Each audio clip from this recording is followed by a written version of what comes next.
Assalamualaikum warahmatullahi wabarakatuh. Senang sekali jumpa kembali dengan Wahyudi AS. Kali ini kita akan sajikan prediksi soal kuantitatif TPS UTBK tahun 2021. Kali ini pada bagian yang keempat. Silahkan disimak dari awal hingga akhir. Semoga kalian bisa memahaminya dengan mudah dan tentu bisa menjadi modal kalian untuk bisa menjalani tes TPS UTBK di 2021. Dan semoga kalian bisa diterima di perguruan tinggi terbaik yang kalian harapkan. Tetap semangat ya, matematik is very easy. Oke, sekarang perhatikan permasalahan yang diberikan ya.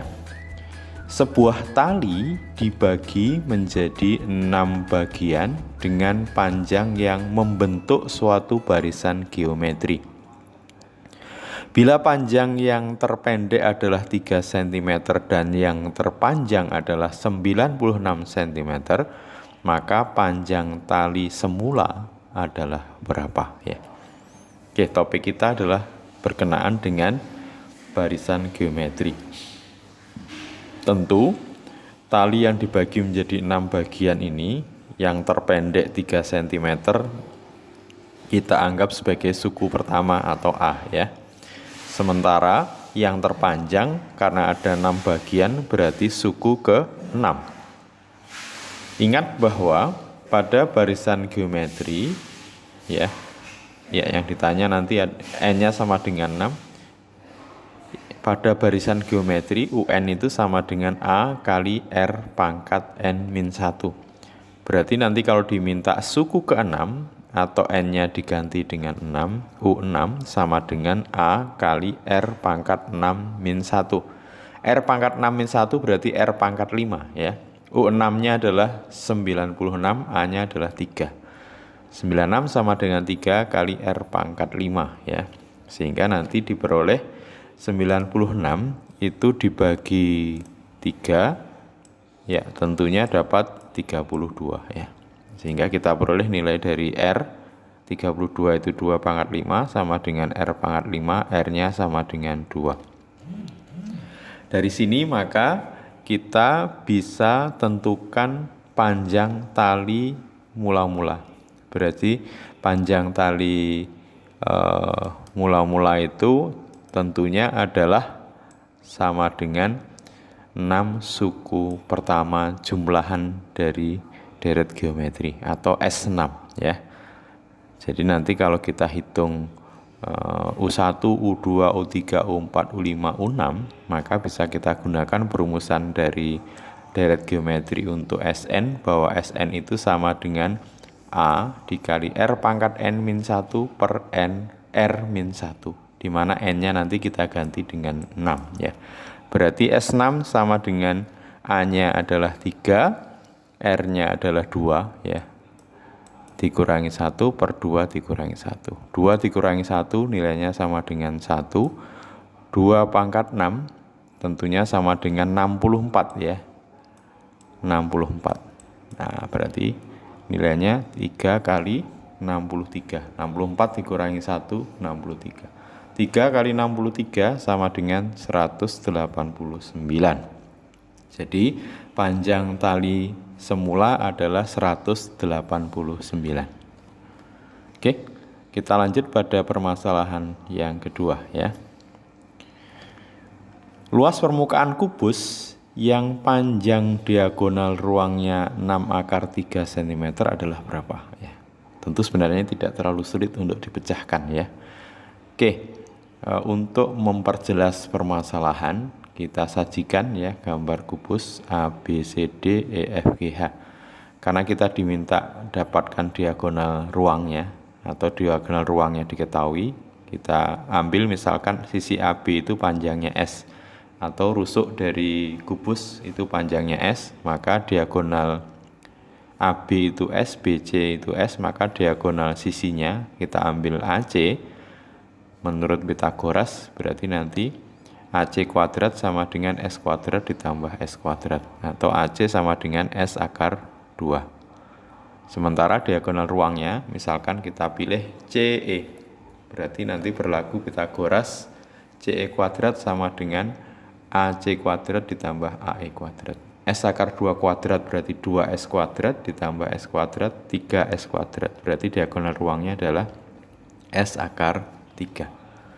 Tentu ini nanti dalam perhitungan biasanya sudah diberikan secara umum ya, bahwa diagonal sisi dari kubus adalah S akar 2, diagonal ruangnya S akar 3.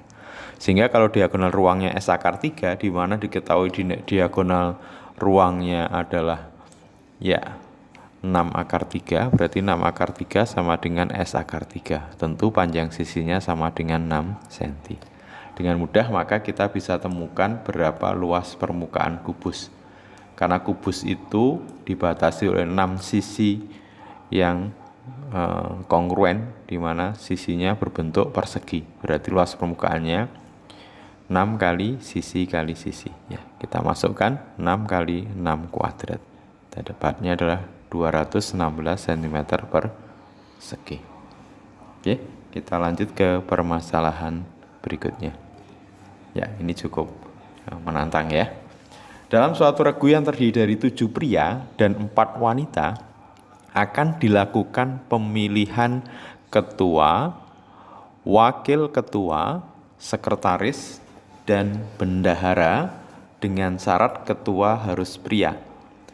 Banyaknya kemungkinan susunan pemilihan tersebut adalah berapa ya? Oke. Jadi di sini ada pemilihan ketua, wakil ketua, sekretaris dan bendahara ya, dari 7 pria dan 4 wanita. Jadi ini adalah ketua nanti, wakil ketua, sekretaris dan bendahara.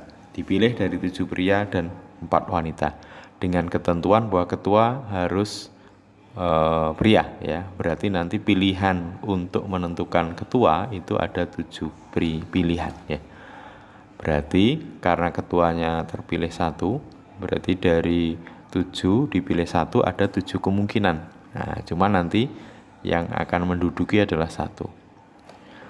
Nah, berarti nanti kalau sudah menduduki di sini 1, berarti prianya tinggal 6 ditambah 4 wanita, berarti ada 10 orang yang bisa memperebutkan atau dipilih untuk menempati wakil ketua. Ada 10 pilihan, sementara yang dipilih hanya 1, berarti ada 10 kemungkinan untuk memilih wakil ketua. Yang terpilih nantinya adalah 1. Nah, berikutnya karena sekretaris juga tidak ada batasan, berarti setelah terpasang 1 pilihannya tinggal 9 ya. Sementara hanya menempati 1, berarti ada 9 kemungkinan. Yang terpilih hanya 1. Tinggal berikutnya di bendahara 8 pilihan, berarti ada 8 kemungkinan terpilih 1. Berarti kalau dihitung ya, kaidah pencacahan ini, kaidah pengisian tempat ini berarti 7 kali 10 kali 9 kali 8. Banyak kemungkinannya adalah 7 kali 10 kali 9 kali 8. 7 kali 9 dikali 8 kali 10 adalah 5040. Berarti banyak kemungkinan susunan pilihan tersebut adalah 5040 ya. Oke, cukup menantang ya. Oke, berikutnya seseorang berkendara dengan jarak tempuh 126 km. Jika ia berangkat dari pukul 8.00 sampai di tempat tujuan pukul 11.30, maka kecepatan rata-rata orang tersebut adalah berapa? Jadi permasalahan kecepatan rata-rata ya. Oke, diberikan di sini waktu tempuh berarti mulai jam 8 sampai 11.30, berarti 11.30 dikurangi 8.00 ya. 11 dikurangi 8 dapat 3,5 jam ya. 3 jam 30 menit atau 3,5 jam. Kalau kita ubah dalam pecahan biasa berarti 3 kali 26 tambah 1, 7 per 2 jam. Karena yang diminta adalah kecepatan rata-rata, maka kecepatan rata-rata sama dengan jarak tempuh per waktu tempuh. Ingat di sini diberikan bahwa jarak tempuhnya itu adalah 126 ya. Waktu tempuhnya 7 per 2. Jadi nanti kalau dibagi pecahan sama aja dengan 126 ya dikali, nah, dibalik ya, 2/7. Ini 126 dikali 2/7. 126 bisa dibagi 7, dapatnya 18. 18 kali 2, 36 km per jam ya. Oke, soal terakhir ini perlu nalar kita ya untuk soal ini. Ya, suatu perusahaan memiliki pekerja terdiri dari 24 orang pekerja pria dan 26 pekerja wanita. Perbandingan pekerja pria dan wanita yang sudah menikah adalah 3/5.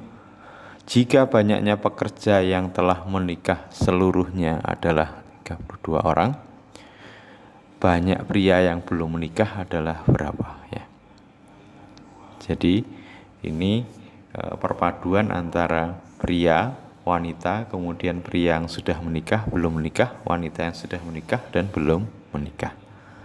Oke, banyaknya pria 24, banyaknya wanita 26, maka nanti